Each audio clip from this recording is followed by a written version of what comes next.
अस्सलामुअलैकुम, good morning. चलिए पढ़ना शुरू करते हैं। Class 10 subject math chapter number 19 है हमारा। ये पार्ट कौन सा है? ये वीडियो का 2 है। ठीक है, इससे पहले मैं 2 टॉपिक करा चुका हूँ। अच्छा, एक बात और, जो 9 चैप्टर नंबर 9 का मैंने फर्स्ट पार्ट डाला है, उसमें एक क्वेश्चन जो है वो आपको आधा दिखाई दे रहा है, तो उसको मैं इस वीडियो में वापस करा रहा हूँ। ठीक है ना? ठीक, ओके। चलिए देखिए, प्रश्न नंबर 2 क्या था। यदि एक कार 60 किलोमीटर प्रति घंटे की गति से चल रही है और इसके लिए कुल रुकने की दूरी कितनी है?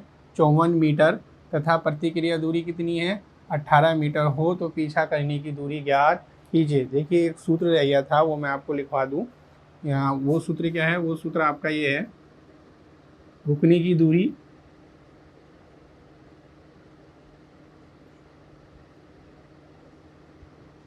बराबर प्रतिक्रिया दूरी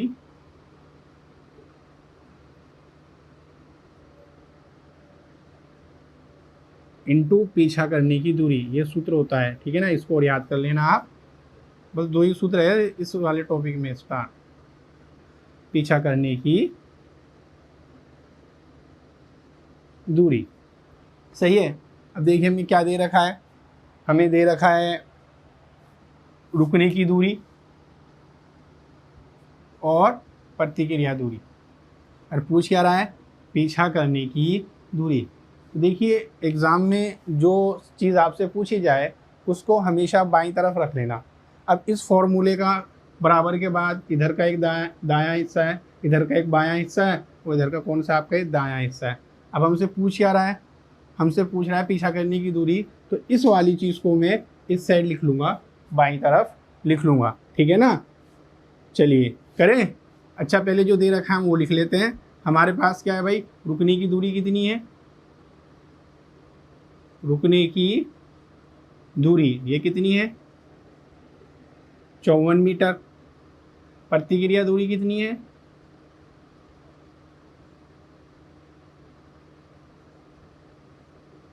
ये है आपकी 18 मीटर। पूछ क्या रहा है? पीछा करने की दूरी।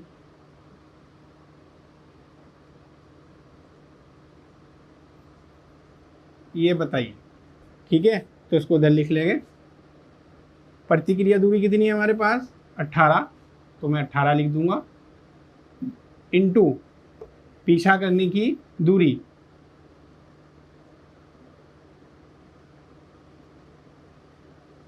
पीछा करने की दूरी, रुकने की दूरी कितनी है हमारे पास? 54, तो यहाँ से निकल जाएगी हमारी पीछा करने की दूरी। पीछा करने की दूरी, देखिए ये 18 मल्टीप्लाई में, इसको आप इस साइड लेके जाओगे तो किस में चले आएंगे? बटे में। और 18 के पहाड़े में 54 कितनी बार आता है आपका? 3 बार, यानी 3 मीटर हो गई। ठीक है, और ये हमारा क्या हो गया? आंसर। तो पीछा करने की दूरी कितनी हुई? देखिए 18 के 18, 18 दूनी 36, 18 तिया 54, ये 3 आ जाएगा आपका। सही है, तो ये 3 मीटर हो गया। यानी हमें हमारी गाड़ी जो है वो अगली वाली गाड़ी से 3 मीटर पीछे रखनी होगी। चलिए, तो अब तक हम 2 पॉइंट कर चुके हैं। पहला पॉइंट कौन सा था आपका, जिसमें समांतर श्रेणी के बेस पे हमने सवाल करे। दूसरा वाला पॉइंट क्या था हमारा? 2 चरों पर आधारित समस्या। आज हम तीसरा और चौथा पॉइंट ले रहे हैं। तीसरा पॉइंट क्या है? त्रिकोणमिति का अनुप्रयोग। ठीक है, ये जो सवाल है इसके टाइप में 2020 में अभी अभी आया है सवाल। ठीक है ना? इससे पहले भी आ चुका है, तो इसको हम अच्छे से समझेंगे, बहुत अच्छे से। इसमें क्या कहता है? पहला सवाल ये है कि एक सीधे वे 12 मीटर ऊंचे पोल के शीर्ष पर, पोल मतलब जैसे आपका खंबा हो गया। ठीक है ना? इसको मैं यहाँ समझा देता हूँ पहले। तो हमने क्या करा है, एक पोल बना लिया है। ये पोल है जी, कितना है?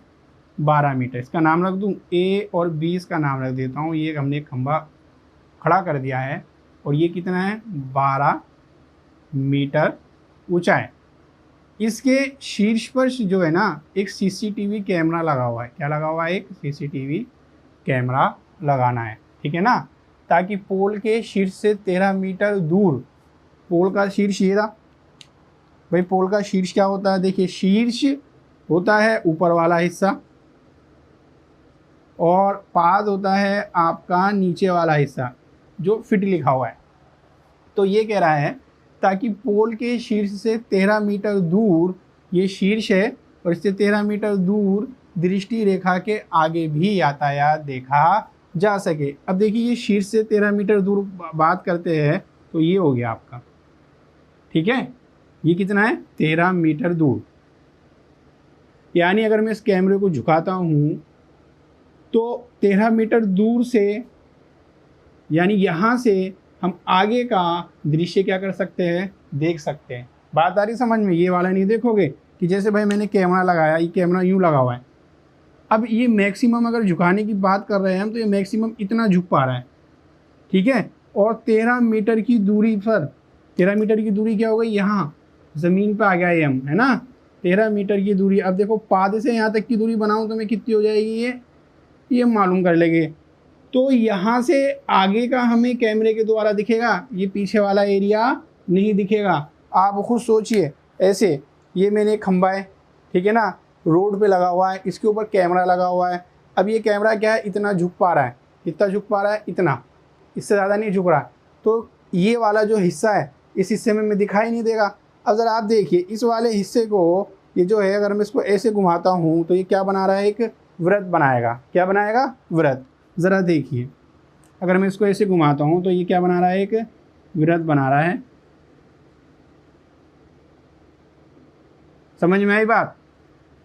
तो ये 13 मीटर वाली आपकी लाइन है, अगर आप इसको यूँ घुमा दो तो, या आप ये कह लो ये जो आधार वाली लाइन है अगर आप इसको यूँ घुमा दो तो ये एक वृत्त बनाएगा, एक सर्किल बनाएगा। यानी ये वो वाला एरिया है जो कैमरे की नज़र में नहीं होगा, इसके बाहर का सारा एरिया कैमरे से अपन देख सकते हैं, ठीक है। बात समझ में आई? तो ये क्या कह रहा है हमसे, एक सीधे हुए 12 मीटर ऊंचे पोल के शीर्ष पर सीसीटीवी कैमरा लगाना है ताकि पोल के शीर्ष से 13 मीटर दूर दृष्टि वाला एरिया हमें देखा जा सके, यातायात को हम क्या कर सके, देख सके। अब पहला सवाल ये कह रहा है पोल के पाद से वह दूरी, पोल का पाद मतलब ये नीचे वाला हिस्सा, ठीक है ना, पोल के पाद से वह दूरी जिसके आगे से यातायात दिखाई देता है क्या होगी। यानी हमसे पोल के पास से वह दूरी पूछ रहा है, यानी यहाँ से लेके यहाँ तक की दूरी पूछ रहा है जिसके आगे से में यातायात दिखाई देगा, यहाँ से लेके यहाँ तक की दूरी बताओ। समझ में आई बात? क्लियर? अब ज़रा एक चीज़ देखिए जो मैं समझाता हूँ। अगर कोई खंभा सीधा खड़ा हुआ है और ज़मीन पर आप ये दूरी देख रहे हो यहाँ तक की, तो यहाँ पे एक एंगल बनता है जो होता है 90 डिग्री का, और इसको हम कहते हैं समकोण त्रिभुज। सही है? इसका नाम रख दूँ, ये ए है, ये बी है, और इसका नाम क्या रख देता हूँ मैं, सी रख देता हूँ। क्लियर? अच्छा जी। अब देखिए आपने 9th क्लास में पाइथागोरस प्रमेय में पढ़ी होगी, जिसको क्या कहते हैं, 90 डिग्री के सामने क्या होता है, आपका कण होता है, ठीक है जी। ओके, इसमें से इसको क्या मानेंगे हम, लंब मानेंगे, और ये नीचे वाले को, आधार को क्या, ये आधार कहलाता है आपका, इसको मैं ए से लिख लेता हूँ। बात समझ में आई? 90 डिग्री के सामने वाली जो भुजा होती है समकोण त्रिभुज में, वो सबसे लंबी भुजा होती है, इसको हम क्या कहते हैं, कण कहते हैं, ठीक है ना। नीचे वाली लाइन आपकी आधार हो गई, ऊपर वाली आपकी लंब हो गई है। तो जब हम चैप्टर नंबर 8 पढ़ेंगे तो उसमें पूरा इसको डिटेल से पढ़ेंगे कि त्रिकोणमिति आपकी है क्या, ठीक है ना। चलिए अभी तो जो जो काम की बात है वो मैं आपको बता रहा हूँ। तो मुझे क्या ज्ञात करना है भाई, देखिए मेरे पास लंब है, मेरे पास कण है, मुझे आधार ज्ञात करना है, ठीक है। पाद से वहाँ वो वाला बिंदु तक की दूरी जो हमें, जिससे आगे हमें क्या है देखना स्टार्ट होगा, वो वाली दूरी हमें बतलानी। इसका नाम मैंने क्या रख दिया है, AC रख दिया है, ठीक है। आप जानते ही हो आधार, वो कण बराबर क्या होता है, आधार स्क्वायर प्लस लंब स्क्वायर। चलिए अब बात करते हैं, हमें तो AC निकालनी है। क्या निकालनी है, AC। AC निकालनी है। AC क्या है आपका, आधार है, तो इसको कर लेते हैं स्क्वायर, प्लस ये क्या है आपका लंब, लंब क्या है आपका AB, AB का स्क्वायर बराबर कण का स्क्वायर, कण क्या है आपका BC, ठीक है। ये हो गया BC का स्क्वायर। देखिए मैंने भी आपको पीछे वाले सवाल में समझाया था, एग्जाम में जो चीज़ पूछी जाए उसको बाईं तरफ रखते हैं। मुझसे क्या पूछ रहा था, आधार पूछ रहा था, इसलिए मैंने इसी को इधर रखा है। फिर ये लंब आ गया और ये क्या आ गया आपका बराबर कण स्क्वायर। जो पूछता है वो वाली साइड बाईं तरफ रख देते हैं। चलिए अब रखते हैं। AC का स्क्वायर, AB कितनी है आपके पास, AB 12 है, ये कर लिया हमने 12 का स्क्वायर, और BC कितनी है आपके पास 13, यानी 13 का स्क्वायर। अब मुझे बतलाइए 12 का स्क्वायर कितना होता है 144, ठीक है जी। 13 का स्क्वायर कितना होता है 169। अभी 144 के आएंगे प्लस के, इधर ले जाओगे तो माइनस के हो जाएंगे। यहाँ कौन है बच रहा है आपका AC स्क्वायर बच रहा है। 169 में से 144 घटा दो, बताइए कितने बचेंगे आपके 25 बचेंगे, ठीक है। अब देखिए कि ये स्क्वायर यहाँ लगा हुआ है, इसको भी स्क्वायर की फॉर्म में लिख लूँ। 25 किसका स्क्वायर होता है 5 का, 5 × 5 25 होते नहीं होते, तो इसको मैं ऐसे लिख लूँगा स्क्वायर की फॉर्म में। और ये क्या है हमारे पास AC, स्क्वायर से स्क्वायर कट जाएगा, AC बराबर कितना आया 5 मीटर आया, ठीक है। मीटर, ये भी मीटर में, तो ये भी जिसका जवाब भी कहीं में आएगा मीटर में आएगा। इसका मतलब पहले सवाल का जवाब हमारा ये आया कि पाद से वह दूरी कितनी होगी 5 मीटर होगी, कि यानी 5 मीटर के बाद आगे का हिस्सा मुझे दिखना स्टार्ट हो जाएगा। मतलब 5 मीटर तक की दूरी छोड़ दीजिए, वो कैमरे की नज़र में नहीं आएगी, उससे आगे की दूरी कैमरे की नज़र में आएगी। समझ में आई बात। चलिए तो इसका आंसर लिख दे, इसका आंसर लिख देते हैं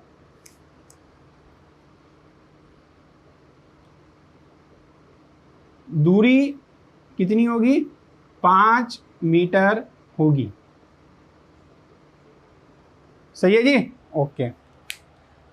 हाँ तो देखिए दूसरे सवाल में क्या कह रहा है, पोल के चारों ओर अदर्शनीय वृत्त का क्षेत्रफल कितना होगा।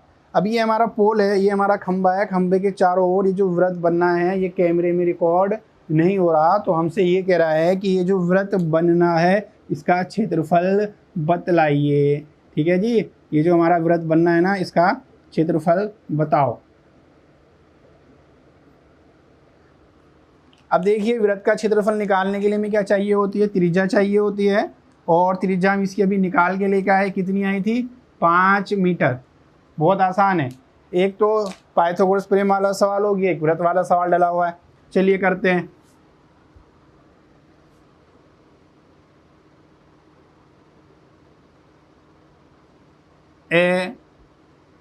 दर्शनीय वृत्त का क्षेत्रफल। भाई वृत्त के क्षेत्रफल का सूत्र क्या होता है पाई आर स्क्वायर। क्या होता है याद रख लेना, ये पाई आर स्क्वायर।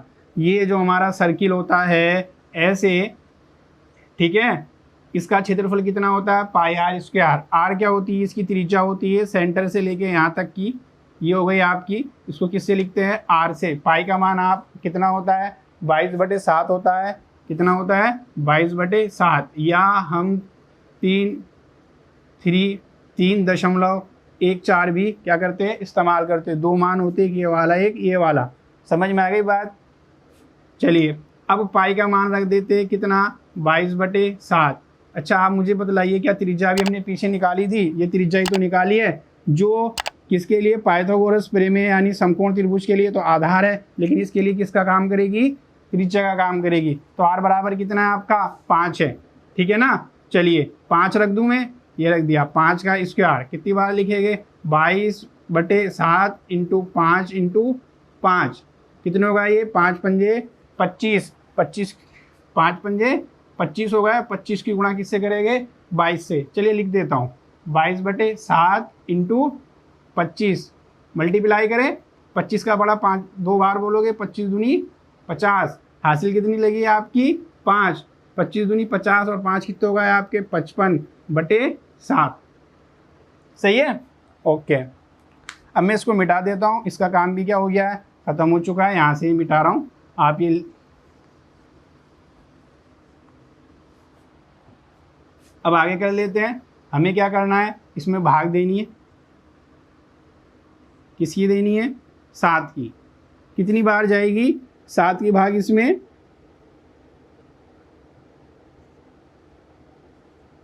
7 7 49 बचेगी कितने आपके 6, उचार लो क्या 0। 7 8 कितने होगा यहाँ पे 56, बचेंगे कितने आपके 4।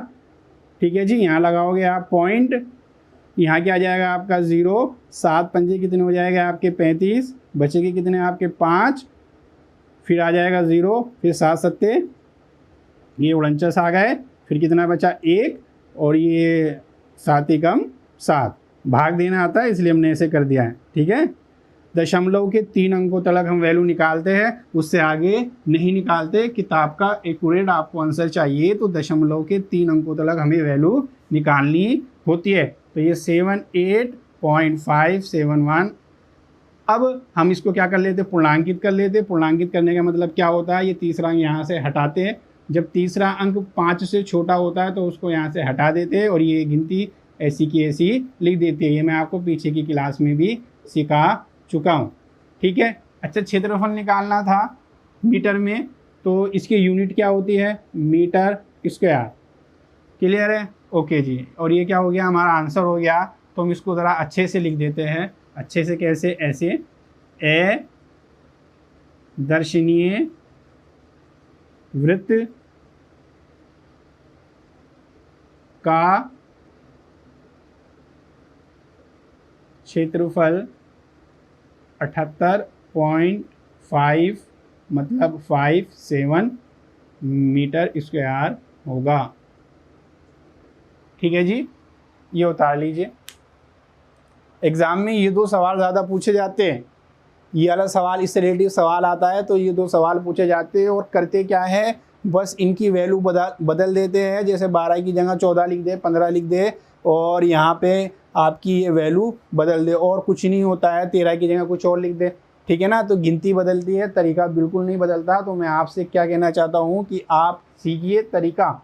हाँ जी, तो पहले सवाल का तीसरा सवाल है, क्या आप सोचते हैं सीसीटीवी कैमरा यातायात चेतना को प्रबंधन करने में उपयोगी है? यदि हाँ तो कैसे?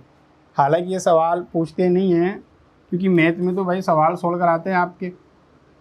ठीक है, फिर भी आपको समझा देते हैं। इसके 3 पॉइंट हम याद रख सकते हैं। नंबर 1, असामाजिक तत्वों का पीछा और पता आसानी से लगाया जा सकता है। कैमरे की सहायता से अगर कहीं चोरी हो जाती है, असामाजिक तत्व है, और दंगा वगैरह हो जाता है, मतलब इस तरह की कोई घटनाएं हो जाती है जो देश हित में नहीं होती है, तो हम क्या कर सकते हैं, इन असामाजिक तत्वों का, ऐसे लोगों का, इनका पीछा कर सकते हैं और आसानी से पता लगा सकते हैं कैमरे की सहायता से। मतलब रिकॉर्ड हो जाता है, उसमें फुटेज आ जाती है देख के।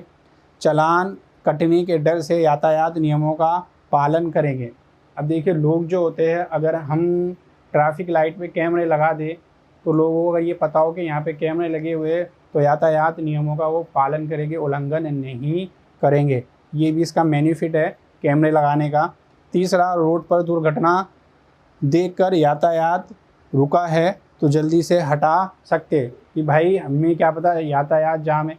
ठीक है, अगर कैमरे की रिकॉर्डिंग है तो हम देख लेंगे कि भाई आगे एक्सीडेंट हो चुका है और इस चक्कर में जाम लगा हुआ है, तो फटाफट वहाँ पर पहुँच के हम क्या कर सकते हैं, जाम को हटा सकते हैं और यातायात को क्या कर सकते हैं, दुरुस्त कर सकते हैं।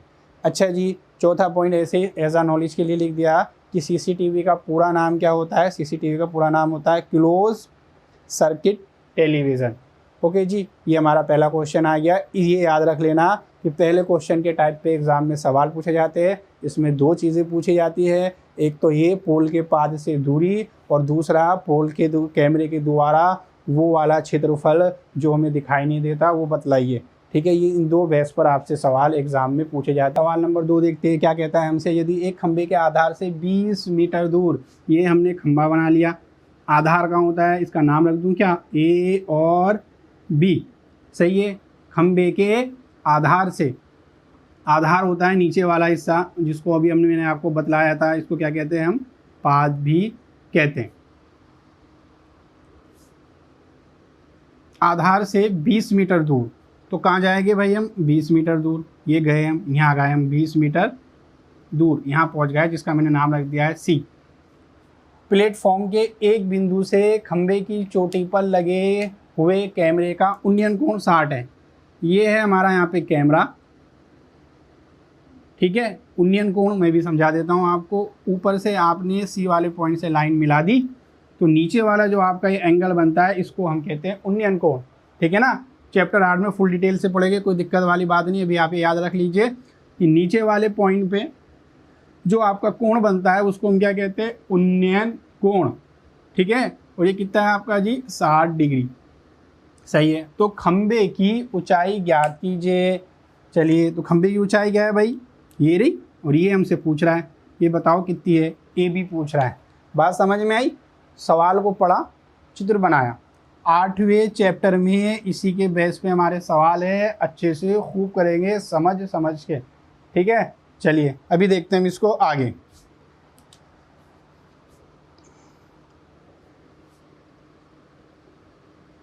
जो दे रखा है वो लिख लेते हैं। आपको AC दे रखी है, AC को हम क्या बोलेंगे, एक चीज़ और बतला दूं, थीटा के पास वाला क्या होता है आपका आधार, इस थीटा के सामने वाला क्या होता है आपका लंब, और 90 डिग्री के सामने वाला तो अभी मैंने आपको बताया था, इसको क्या कहते हैं हम, कण कहते हैं। हमें निकालना क्या है, लंब, दे क्या रखा है आधार, और कोण, ये लंब बटे आधार, जिसको हम कहते हैं tan थीटा, ठीक है।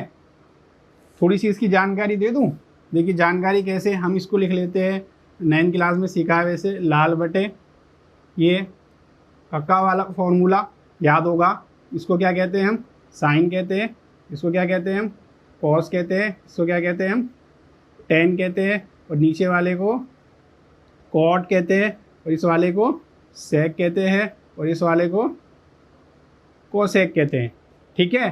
तो लंब बटे आधार का जो रिलेशन है उसका हमने क्या नाम रख रखा है, tan रख रखा है। तो ये लंब ऊपर आ गया, आधार नीचे आ गया, और ये हो गया आपका tan थीटा। अच्छा मुझे बतलाइए निकालना क्या है, लंब, तो लंब तो मैं ऐसे कैसे लिखा रहने दूंगा, आधार कितना है मेरे पास 20 है, तो मैं 20 लिख दूंगा, और tan थीटा, tan हीरा, और थीटा कितना है हमारा 60 डिग्री। अच्छा जी, tan थीटा का मान कितना होता है, √3, ये √3 लिख दिया, 20 कै में बटे में, ये कै में चला जाएगा आपका गुणा में, सही है, ओके। सवाल कै में आएगा, ये मीटर में है तो जवाब भी कै में आएगा, मीटर में। ये हमारा आंसर हो चुका है, ठीक है ना। तो खंबे की ऊंचाई कितनी हुई, ऐसे लिख देंगे आंसर,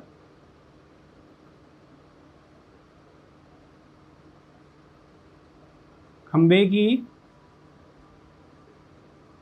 ऊंचाई 20√3 मीटर है। सवाल नंबर 3 देखते हैं क्या कहता है, एक पतंग भूमि से 75 मीटर की ऊंचाई पर उड़ रही है, ठीक है। ये हमारी ज़मीन है, ये हमने ज़मीन बना ली है, और 75 मीटर की ऊंचाई पर उड़ रही है, तो 75 मीटर हम ये ऊपर आ गए। यहाँ पर आपकी क्या उड़ रही है पतंग, तो मैं इसका नाम रख देता हूँ, ये ज़मीन A, और ये B जहाँ पे आपकी पतंग उड़ रही है, यहाँ पर पतंग है आपकी ज़मीन से, जिसके धागे का भूमि के साथ झुकाव कोण कितना है 60 डिग्री, ठीक है जी। ये लीजिए आप, अब हम एक पतंग उड़ा रहे हैं तो उसका भूमि के साथ झुकाव कोण कितना होगा, या चलिए हमने इसमें पीछे वाले में इधर बनाया थी शेप, तो अब इसकी भी इधर ही बना लेते हैं। एक पतंग उड़ा रहे हैं, ये धागा एरा, ठीक है, धागा एरा, बंदा यहाँ पे खड़ा हुआ है, उसको पतंग उड़ा रहा है वो, तो ये यहाँ पे हो गया, इसका नाम हमने ए रख दिया, इसका नाम बी, और इसका नाम सी। तो धागे का जो है भूमि के साथ जो झुकाव कोण है वो कितना है 60 डिग्री। देखो अभी पीछे वाले क्वेश्चन में हमने इसका नाम क्या रखा था, उन्नयन कोण, इसको उन्नयन कोण भी कहते हैं। अब आप ऐसे देख लीजिए, आपका धागा है, धागा भूमि के साथ झुकाव कोण कितना बना रहा है 60 डिग्री बना रहा है, ठीक है, ओके। अब आप जानते हैं 90 डिग्री है, 90 डिग्री के सामने वाला आपका कण होगा, नीचे वाला आपका आधार होगा, और थीटा के सामने वाला क्या होगा आपका लंब होगा, और ये क्या होगा आपका कण। ये लाल बड़ा कक्का वाला फॉर्मूला लगाने के लिए हम करते हैं ऐसा। अब हमसे पूछ क्या रहा है, तो धागे की लंबाई ज्ञात कीजिए, धागे की लंबाई पूछ रहा है, यानी ये पूछ रहा है कण, ठीक है। अब देखिए जो चीज़ पूछेगा वो हम ऊपर रखेंगे, और जो दे रखी होगी वो नीचे रखेंगे। तो पूछ क्या रहा है मुझसे, कण पूछ रहा है, कण में ऊपर रख दूंगा, दे क्या रखा है मुझे लंब, लंब कहाँ रख दूंगा मैं नीचे रख दूंगा। आप बताओ कण बटे लंब क्या होता है, कोसेक थीटा होता है, क्या होता है कोसेक थीटा, रख दे, के ऐसे का ऐसे ही। लंब कितना है हमारे पास 75 मीटर, तो 75 रख देंगे। और कोसेक थीटा, थीटा कितना है हमारे पास 60, तो हम यहाँ 60 रख देंगे। अब देखिए ज़रा दिक्कत क्या है कि कोसेक 60 का मान कितना होता है, याद है तो अच्छी बात है, नहीं हो तो देखो कैसे निकालोगे। कोसेक अभी मैंने लिखा था यहाँ पे लाल बटे, ये लिखा था, ये आपका साइन था, ये आपका कोस था, ये आपका टेन था, ये आपका सेक कोट था, ये आपका सेक था, और ये आपका कोसेक था। तो कोसेक किसका उल्टा होता है, साइन का। तो हम क्या करेंगे, साइन 60 का मान निकालेंगे, उसका उल्टा कर देंगे तो कोसेक 60 का मान आ जाएगा।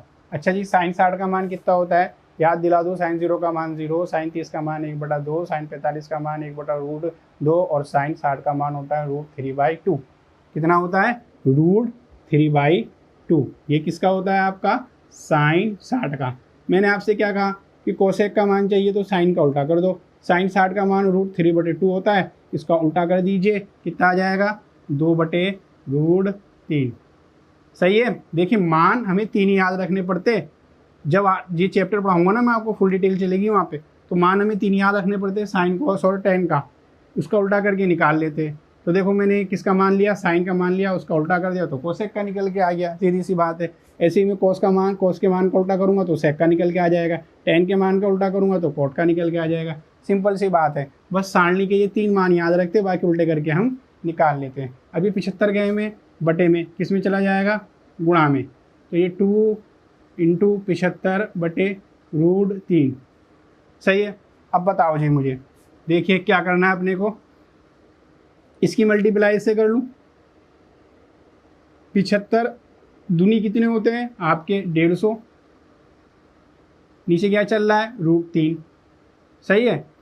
अब 9th क्लास में आप सीख के आए हो, नीचे √3 आ रहा है तो मुझे इसका क्या करना पड़ेगा, परिमेयकरण। अगर नीचे रूट वाली गिनती आ रही है तो नीचे से रूट हटाना पड़ता है और उसको ऊपर लेके आना पड़ता है। और परिमेयकरण करने के लिए मैं क्या करूँगा, मैं ये करूँगा कि देखिए नीचे क्या लिखा हुआ है √3 ना, तो √3 की मल्टीप्लाई अपने पास से नीचे कर दूंगा, और जो चीज़ आप नीचे लगाते हैं वही चीज़ कहाँ लगाते हैं, हम ऊपर लगाते हैं।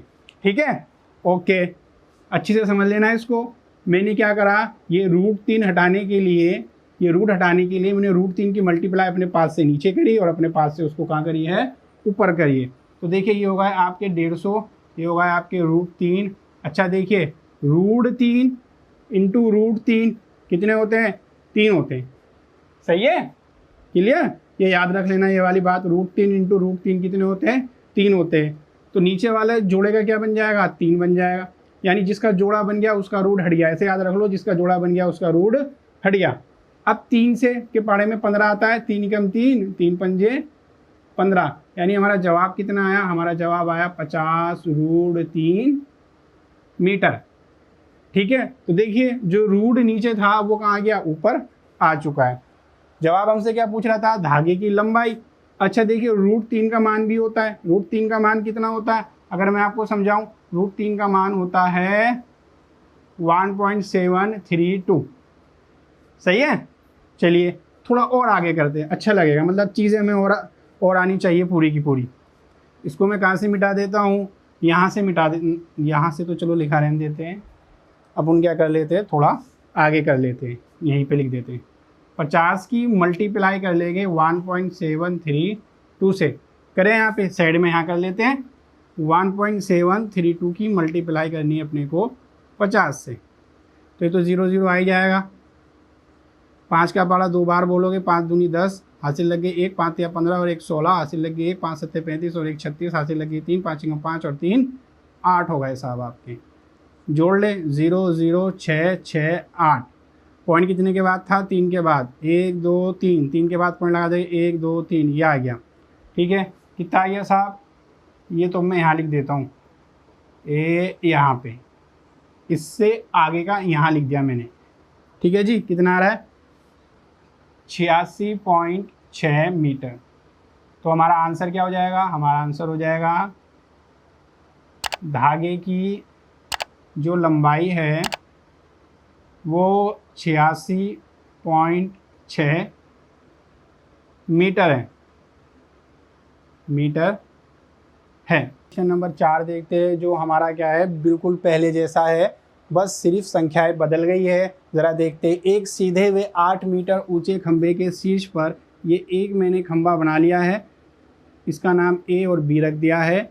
ये कितना है आपका 8 मीटर ऊंचा खंभा है। इसके शीर्ष पे हमें क्या लगाना है, कैमरा लगाना है, ठीक है ना। आगे क्या कहता है, कैमरा लगाया गया कि 10 मीटर दूर रेखा आप यहाँ से लोगे ऊपर से 10 मीटर दूर रेखा, ये 10 मीटर दूर रेखा हो गई आपकी, ठीक है, कि आगे के यातायात देखा जा सके। इसके आगे का यातायात देखा जा सकता है। हमसे क्या कह रहा है आगे, खंबे के चारों ओर परछाई द्वारा निर्मित वृत्ताकार क्षेत्रफल ज्ञात कीजिए। अब आप देख लीजिए कौन बनाएगा।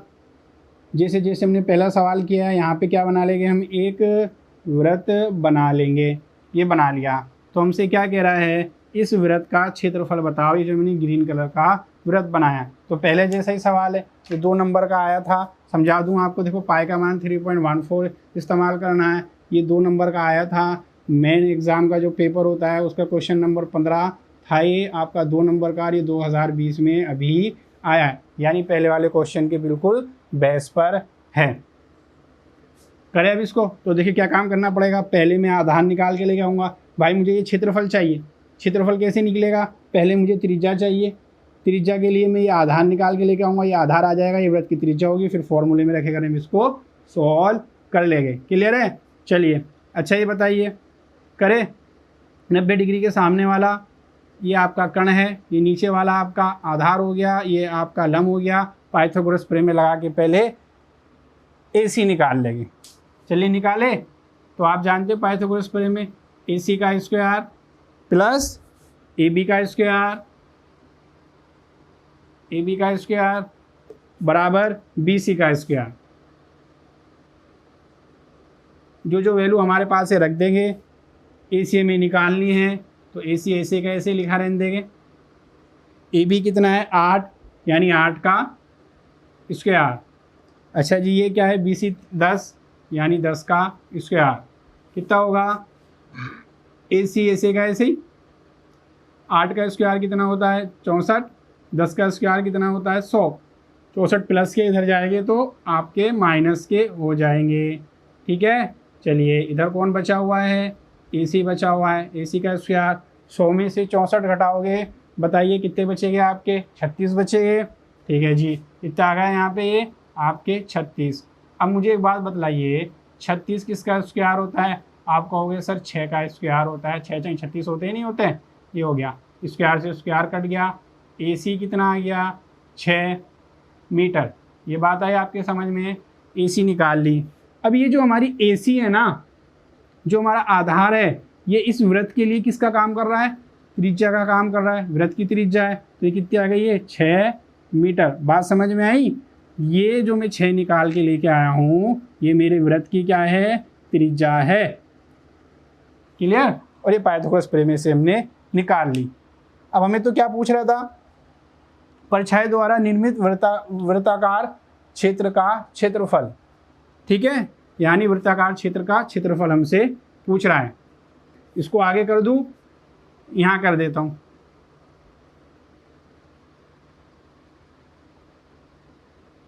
वृत्ताकार क्षेत्र का क्षेत्रफल, सूत्र क्या होता है, पाई R स्क्वायर। पाई कितना है, पाई का मान 3.14 रखना है, क्योंकि हमें सवाल में दे रखा है। R का मान कितना है 6, ये हो गया साहब 6 का स्क्वायर। 6 का स्क्वायर कितना होता है 36, ठीक है। 36 की गुणा 3.14 से करेंगे। यहाँ कर दूँ, चलिए यहाँ कर लेते हैं। 3.14 की गुणा 36 से करनी है। 6 का पारा 4 बार बोलिए, 6 कम 6, 6 दूनी 12, 6 3 18, 6 चौक 24, 24 का 4 हासिल लगी 2, 6 कम 6 और 2 कितने हो गए आपके 8, सही है जी। 6 तिया कितने हो गए आपके 18, 3 चौक 12 हासिल लगी आपकी 1, 3 कम 3 और 1 कितने हो गए आपके 4 और 3 तिया 9। जोड़ ले, ये 4 हो गए, ये 10 हो गए, 8 और 4 12 और एक आपके 13 हो गए, 9 और एक 10 और एक कितने हो गए आपके 11। ठीक है, पॉइंट कितने के बाद है, 2 के बाद है, तो 2 के बाद हम पॉइंट लगा देंगे। ये हमने लगा दिया है और यहाँ पे क्या आ गया 113.04, क्योंकि भाई हमने क्षेत्रफल निकाला है। क्षेत्रफल किस में आता है, मीटर स्क्वायर में। जवाब लिख देंगे हम आंसर लास्ट में।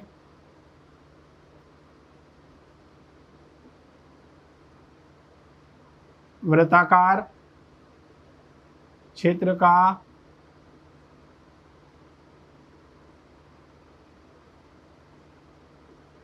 क्षेत्रफल 113.04 मीटर स्क्वायर है। ले रहा है जिसका नाम है आंकड़ों का संकलन। इसमें हमें क्या याद रखना है, इसमें हमें याद रखना है पीयूसी का पूरा नाम। पीयूसी का पूरा नाम क्या है, प्रदूषण नियंत्रित प्रमाण पत्र, पोल्यूशन अंडर कंट्रोल सर्टिफिकेट। अब इसके बेस पे एक ही सवाल है और ये सवाल हम देख लेते हैं, आने के चांसेस बहुत कम है, ठीक है ना, फिर भी हमें समझ में आना चाहिए। तो दिए गए आलेख प्रमुख वातावरणीय प्रदूषकों की सांद्रता को प्रदर्शित करते हैं। ये प्रदूषक और सांद्रता भी समझा रहा हूँ क्या होती है। किस वर्ष में प्रमुख प्रदूषक की कमी को देखा गया, इसके लिए आप किसे श्रेय देते हैं। ठीक है, अब देखिए सबसे पहले वातावरणीय प्रदूषक क्या होते हैं, यानी वो चीज़ें जो हमारे वातावरण को क्या कर रहे हैं, गंदा कर रहे हैं, प्रदूषित कर रहे हैं, वो आपके क्या कहलाते हैं, प्रदूषक कहलाते हैं। जैसे इसके अंदर 3 प्रदूषक इस ग्राफ के अंदर आपको दिखेंगे, एक आपका SO2, एक Na2, एक आपका CO हमारा। ठीक है, अब क्या है सांद्रता वर्ड मैं आपको समझा देता हूँ। सांद्रता का मतलब क्या होता है, एक एग्जाम्पल देके समझाऊँ। जैसे हम पानी के अंदर क्या चीनी या नमक घोलते हैं, तो नमक पानी के एक हिस्से में कितना घुला हुआ है, नमक की कितनी मात्रा पानी के एक हिस्से में घुली हुई है, इसको कहते हैं सांद्रता। अब जरा यहाँ जाओ, वातावरण के एक हिस्से में ये आपका प्रदूषक कितना घुला हुआ है, उसकी क्या कहलाएगी, सांद्रता कहलाएगी।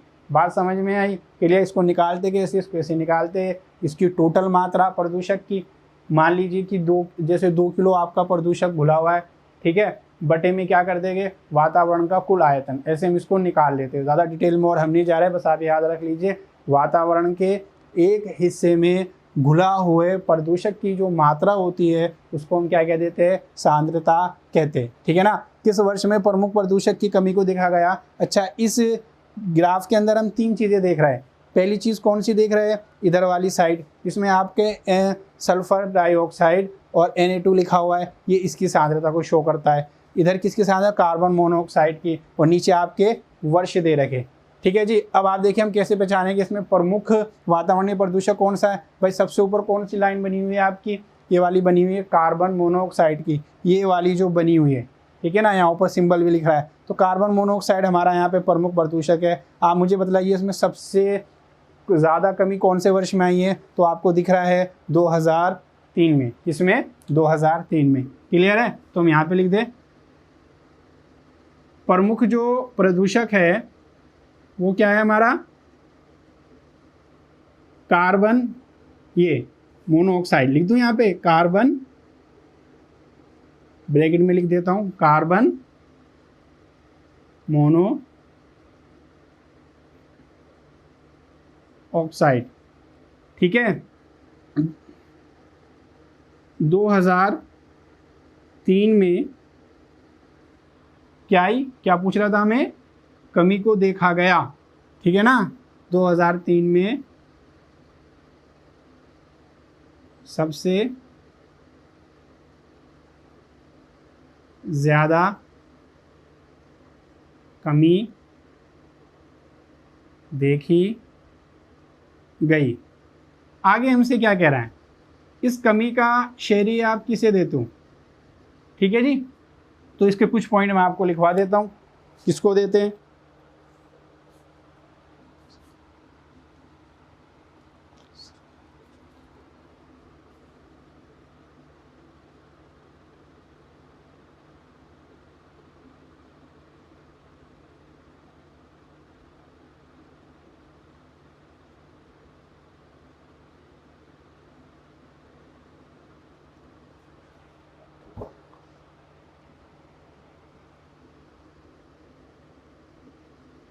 अब इसका शहरिया किसे देते हैं हम?